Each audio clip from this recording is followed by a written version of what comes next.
All right, so I'm going to be talking about three topics where we use AI for healthcare. The first one is a collaboration with Chris Gill from the School of Public Health and physicians in Zambia.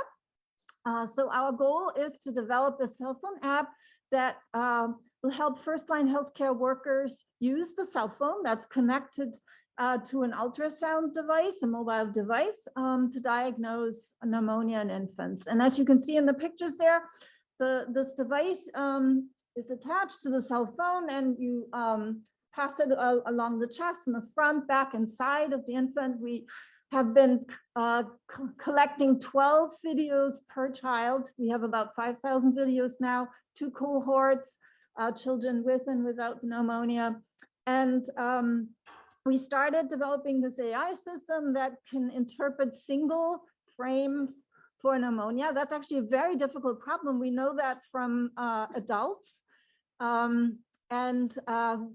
next step is now to actually look into the video and use the support that we get from multiple frames to make the prediction.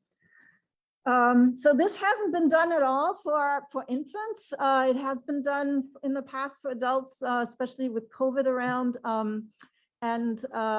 It's, again, very difficult to do for single frames, but for videos, you get better results. All right, another project is with Terry Ellis from Sargent and Hariri Sale. So Sale actually helped us develop this app that manages the logistics of this project.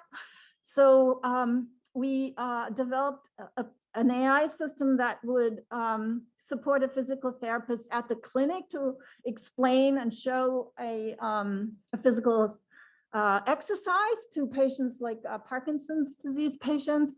And then they're going home and they're doing self-guided physical therapy at home, and our system supports them in interpreting what they're doing. So with Parkinson's disease patients, they might have to raise their arm and they think they're doing it horizontally, but they actually may have just raised it to here. So then our system kind of informs them and encourages them to move your arm a little bit higher.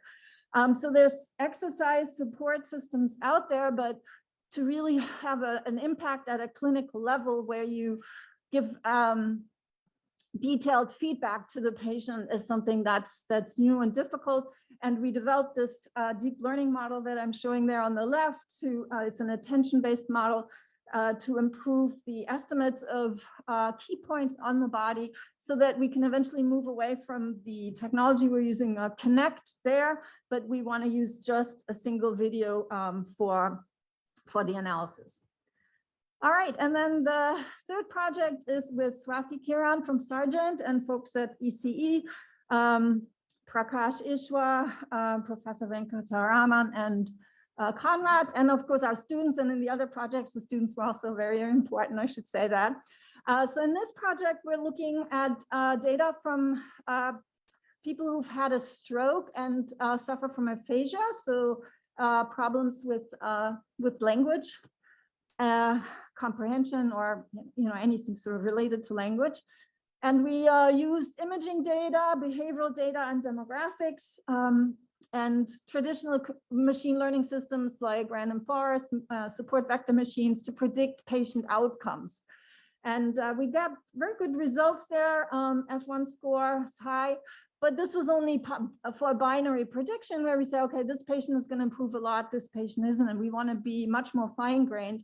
Eventually, we want to actually figure out what is the best treatment for a patient. And so what we're doing currently is actually looking at a deep learned fusion model.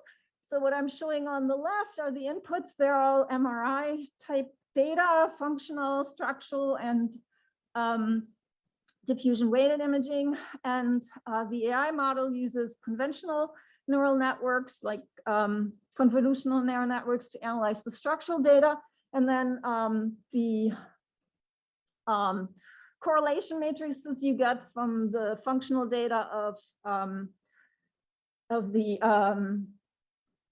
time series data in blue, and then also the correlation matrix in orange there. Those are best analyzed with graphical neural networks. So you build a graph and and then help predict patient outcome. And yeah, if you're interested, I'm happy to talk to you after the presentation some more about these projects or others. I love presentations. Thank you. I love research.